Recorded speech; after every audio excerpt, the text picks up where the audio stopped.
Okay, take two, because the first time I ran out of space on my phone. That's what I'm having to record with. For those who don't know, or are just getting introduced to the channel, my name is Joshua Evans. A lot of people that know who I am know me as JD. I am a part of a group called Spark Service. We are a decently sized chase group. We do content on YouTube on a different page, and we chase in a lot of regions. I've been a part of this group for 3 years now, almost.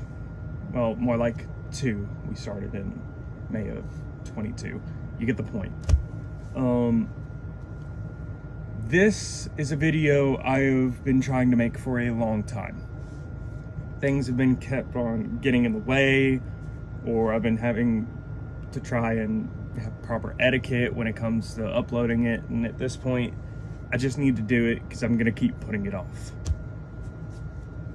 So this is a video on March 24th, 2023, the Rolling Fork tornado. This is going to be a recap of, the forecast leading up. It's going to be the day before, night of, day of, everything leading up into the tornado. But it's also going to go into what I have viewed personally in terms of the trauma of the chasers, the people in the area, my own personal experience dealing with what happened, as well as the state of the town today. From a personal perspective, I've been back once due to reasons dealing with it, so I've got a good idea of how the town is recovering. A bunch of great people in Rolling Fork, but you can't really talk about the town without talking about what makes Rolling Fork. There's really 2 big moments in Rolling Fork's history. One of them is its role in the creation of the teddy bear. Theodore Roosevelt one day took a hunting trip down in this area to hunt for bears. And the person that was guiding him through the area, one day a bear walked into the camp. They got it subdued, and he tried to get Roosevelt to shoot this bear tied up and defenseless. And Teddy Roosevelt was like, nah, that ain't me. This caught news in the media, and it sparked the idea behind the teddy bear as we know it today. The other instance it has in history is it is the hometown of famous blues musician Muddy Waters. For most people who know me, I'm a massive blues and jazz fan, especially when it comes to Delta blues in particular. You cannot talk about blues without talking about Muddy Waters. He is a pinnacle, a pillar in the blues world. Outside of that, Rolling Fork is a town at that time had about 2,000 residents. It is a farming town. It's honestly reminiscent of the hometown that I grew up in, where everybody knew everybody. It was a tight-knit community, so on and so forth. The town is not large, to say that. Leading up into the forecast, 5 to 3 days beforehand, we had pretty good indications that there was going to be some kind of severe weather, probably significant. It was not out of the question for significant tornadoes in that forecast at that point. But the question at that point was, where is it going to happen? How is it going to happen? Some of the finer details needed to be gotten out. By day 3 and day 2, a lot of factors were in play. Something we do at Spark is sometimes we will have meetings about us going on chases and, what our protocols are for that event in particular. In these calls, by day 3 and 2, we had chasers ready to go. Originally, I was not planning on going. I couldn't make it out due to me not having a vehicle at the time.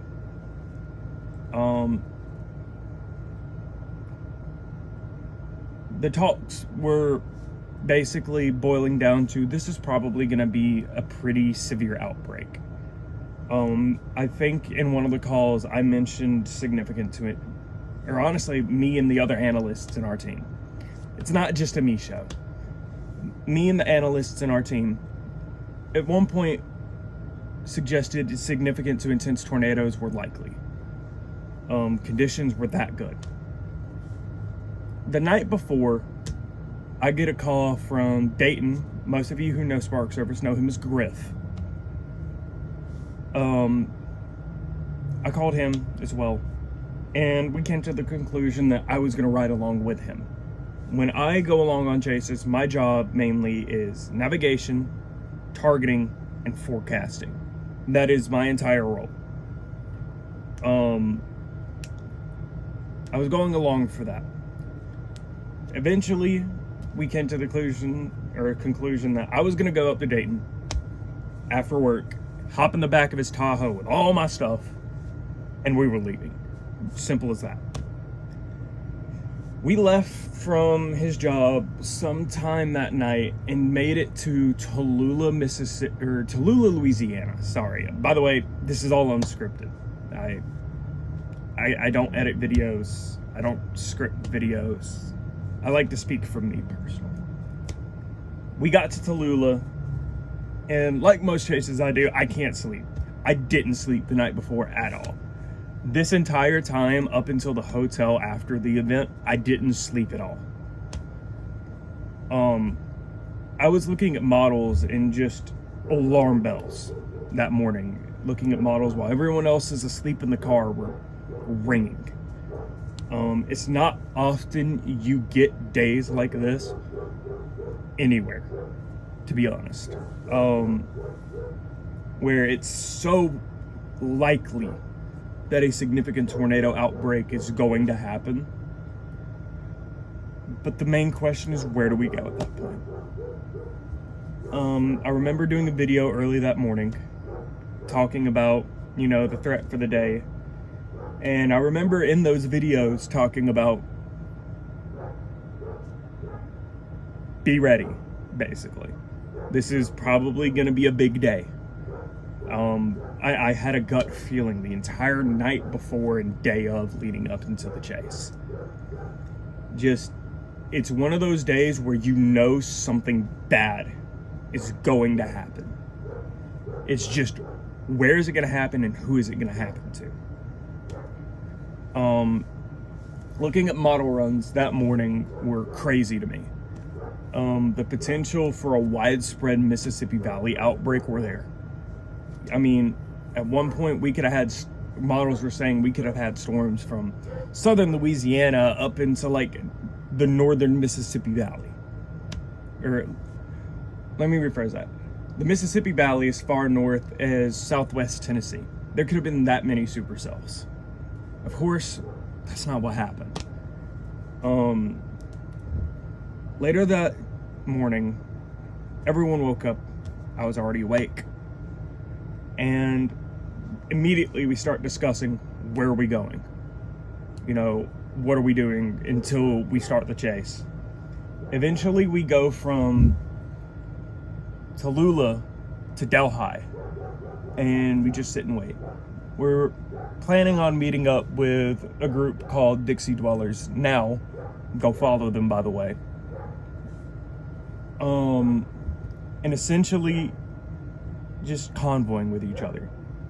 A few of these people, it was their first chase, and I hate it was that way for them. No one wants that, especially on their first chase. Throughout the day, we're just shooting it, right? We're having fun. We're making we're talking around. We're getting to know each other fully. For those of all in the groups that hadn't met. At one point, we ended up at a potato farm where, it was obvious, we're okay to be there. And in that moment, we're having fun. We're full of life. There are little dust devils spinning up in the parking lot. And a buddy of mine named Gabe in Dixie Dwellers. His channel is OAYX. He got video of that, It was fun. And eventually we start seeing this confluence band in southern Louisiana, central Louisiana. I forget the exact area. But there's pretty good initiation attempts coming off of it. One of the cells in particular is undergoing constant mergers. One of the concerns we had throughout the day was mixing. We felt like it was going to be too dry at first.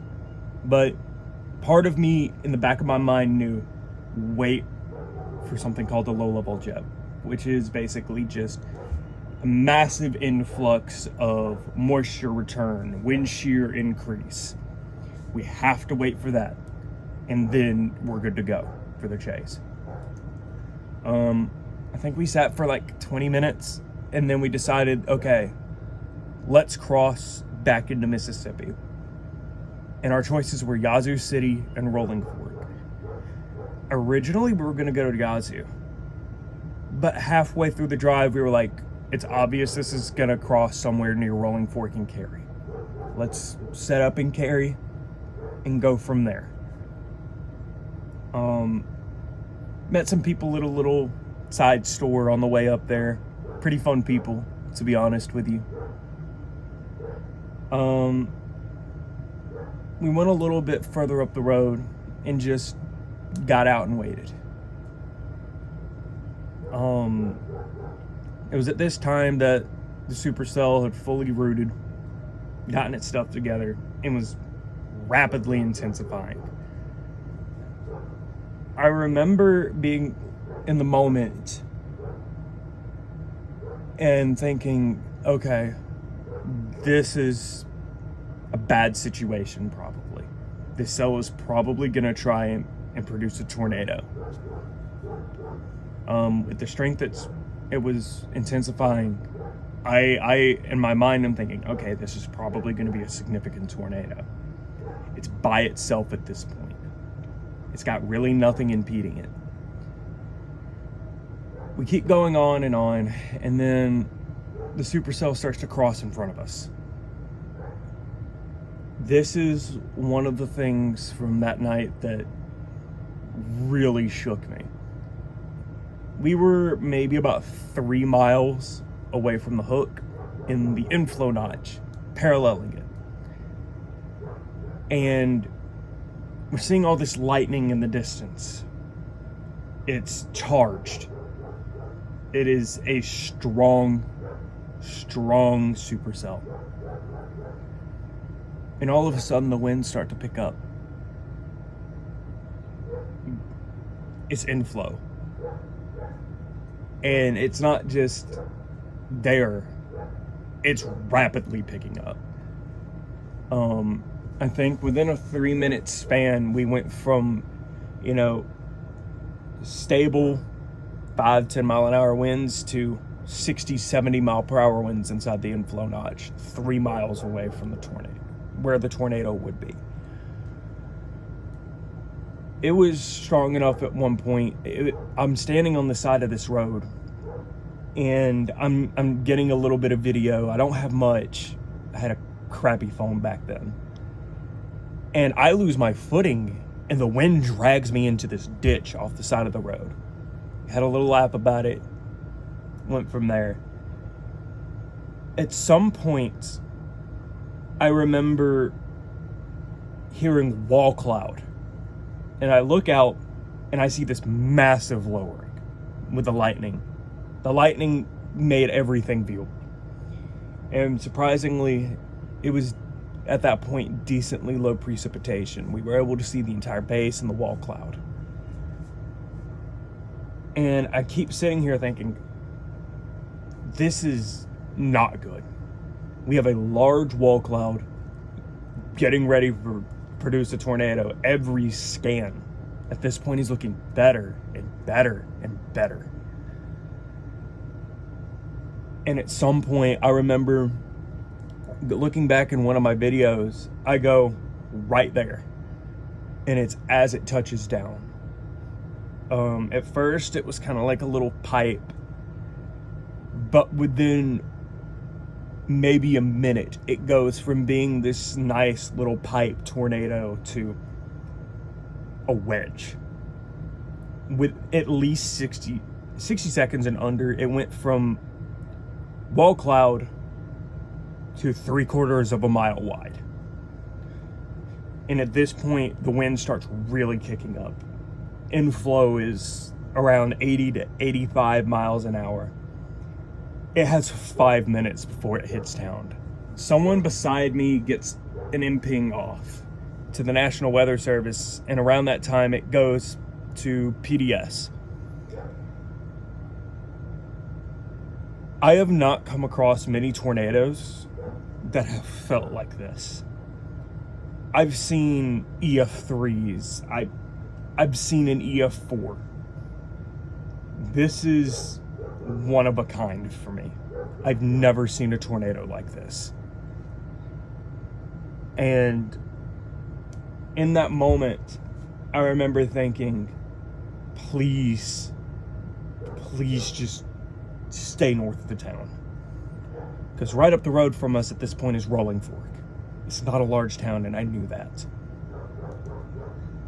The last frame of radar that I got, and then looking at it, it was obvious at that point it was going to hit town. And it probably was going to be head on.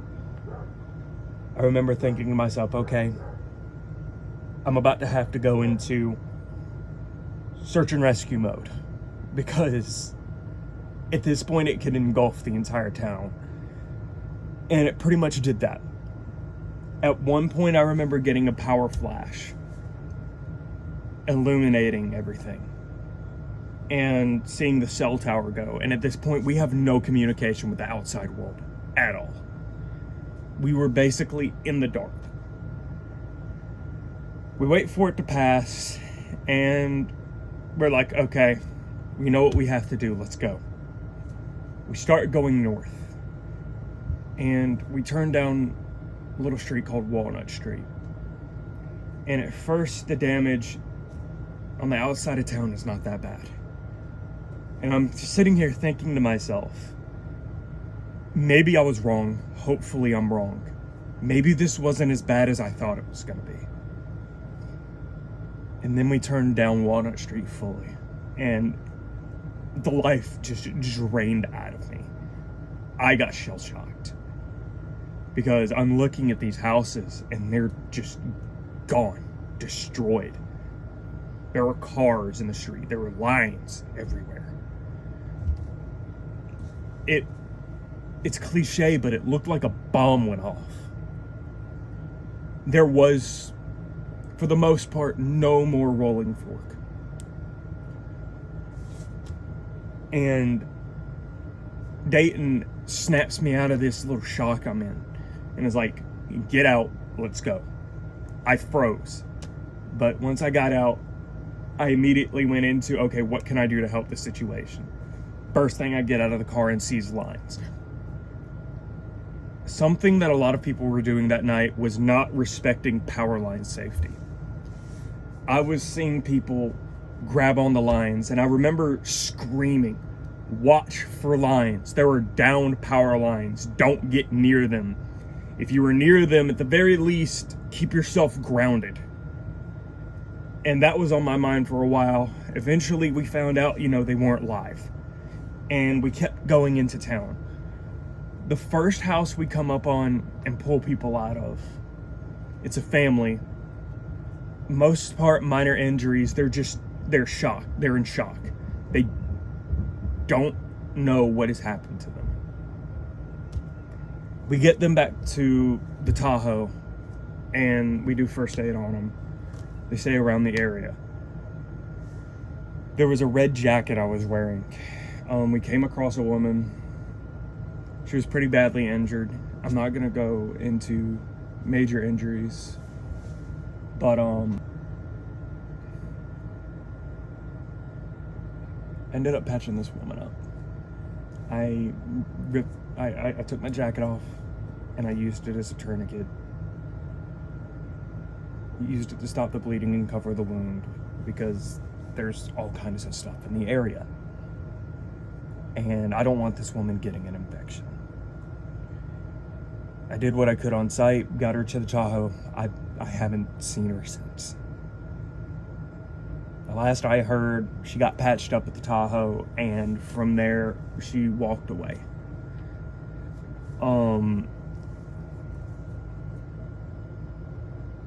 We start going into town, and I'm just seeing houses gone. All I see are foundation at some points. I didn't go to the Family Dollar. I focused mainly on the southern part of town and the western part of town. At some point, I get split up from our group. I've lost them. And I'm eventually end up with another group that are going through houses. I'm not going to go into what I saw specifically, but I found fatalities. I found casualties. Things that no person on earth should ever see.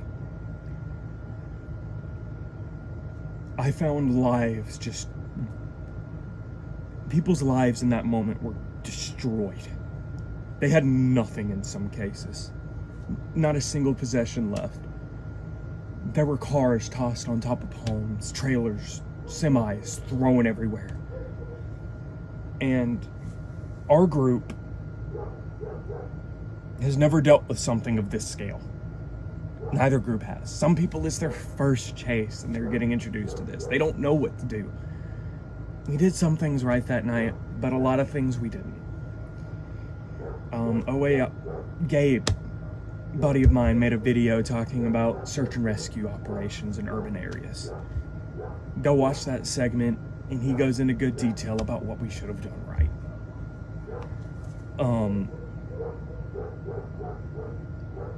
We got into town a little bit after 8 o'clock and did not stop search and rescue until the National Guard showed up at 2 to 3 a.m. I've dealt with search and rescue before. There's only been one case like that, and that was one of my first chases. It was a mass casualty incident. That messed me up pretty badly, but I got past it. Going into this town personally, it reminded me a lot of what I've been through before. But this is why I'm here. You know, I can enjoy the science all I want, but the main reason I chase nowadays is to help people, to try and save as many lives as I can, because that is what I want out of this. If I can take anything I do and throw it back into this community, into this country, into these areas that get affected, just maybe I can help save someone's life. And there were lives that night that I tried to save that I just couldn't save. There was nothing I could have done. From the time I got there, it was just too late. But there were a lot of people, and this is something that a lot of chasers struggle with. When it comes to those situations, and especially that night, they think, I could have done more. Guys, we did everything we can in that terrible situation. Don't beat yourselves up about it. I'm experienced in this, and it messed with me, so I know it messes with a lot of other people, especially the ones that were there. And our pain does not compare to these people in this town. Like I said, they've lost everything. They've lost loved ones. Some of them have lost limbs. Some of them have become disabled at this point because of the impacts they've had. These people don't have a home to go back to anymore, in some cases. Some of them don't have family to even go to, because it happened to me. I didn't think it was ever going to happen to me. That's how some people think. The warning time was short for confirming the tornado was on the ground. From touchdown to hit, there was maybe 5-10 minutes. 5-10 minutes is being gracious. It was probably more like a 5 to 6. Sirens never went off. There were people walking around in town outside when people were coming through to get south of town to make sure they didn't get affected. Something else I want to go into is chaser etiquette that night.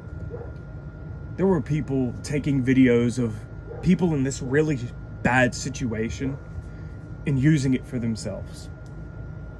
But also I want to talk about how people chased. This was, in my opinion, one of the easier tornadoes in terms of targeting and, setting up the chase. It, for the most part, only stayed northeast. A lot of people that night intercepted from the north because there was only one road that really was a highway at that point. And some people were coming from Arkansas, from chasing the earlier convection up there that really didn't do anything. And they were like, I've got to get this. And they, in that moment, put their lives in danger. No shot in the world is worth your life. Thankfully, I think for the most part, some of the people that had that happen have learned from that moment. Not everyone, but a good majority of people have. 3 a.m. hits, and we meet back at our cars because the National Guard is coming in. Our help is no longer needed. Critical infrastructure in that town is down at this point. There's no hospital, there's no fire department, there's no police station. The nearest hospital in any direction is 2 hours. I know some chasers that night loaded people up if they could in their cars and took them to Vicksburg, to Jackson, just to make sure they got the help that they needed, because they couldn't get help in town. I mean, it was that serious of a situation. We ended up leaving that night, and I don't think we've ever had that quiet of a car ride. It was pretty much silent all the way back to the hotel. I was posting a lot of videos that I did have to snap. It's not many, but they're low quality as well. And people didn't realize we lost all outside communication because of the cell towers going down. I got back and my phone is blowing up from people that I know personally messaging me. Are you okay? What happened? Is everything okay? Are you safe? I'm letting them know I myself am physically okay, but I'm at this point mentally not well. I'm letting them know the town is gone. They need all the help they can get. Whether it's through people going and helping with the cleanup or sending money. They were in a really bad spot. I was in a really bad spot. Everyone in the group that chased that day went through something they never should have had to go through, but they did.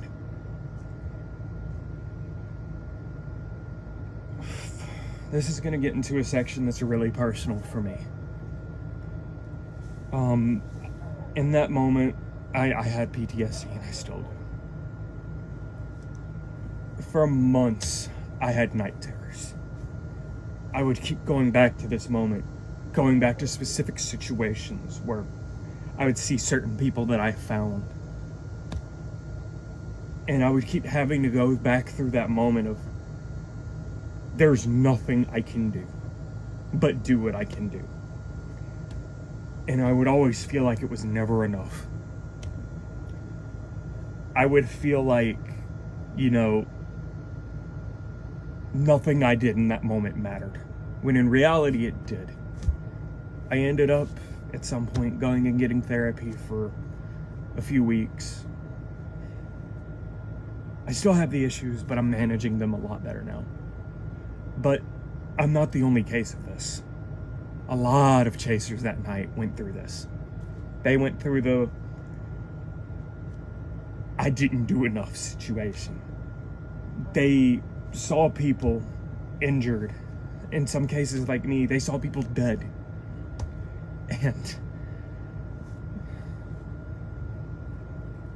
they didn't know how to deal with it.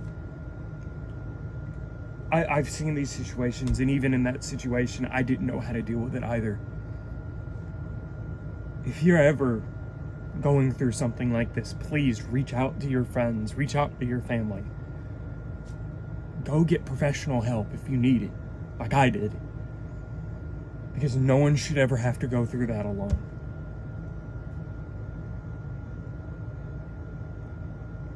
The people in Spark Service and Dixie Dwellers that night, that I know personally, I applaud you.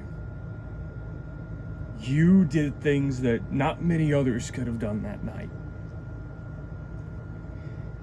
And as weird as it is to say, for how much you did in the short time you were there, helping people, you should be proud of yourselves, and I am proud of you as well.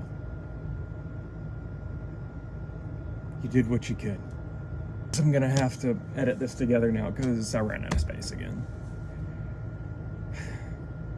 It took me months to recover, mentally.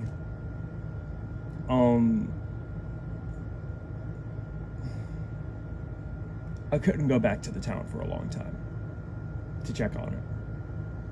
But the 1-year anniversary came around and I went into town. And it's come a way.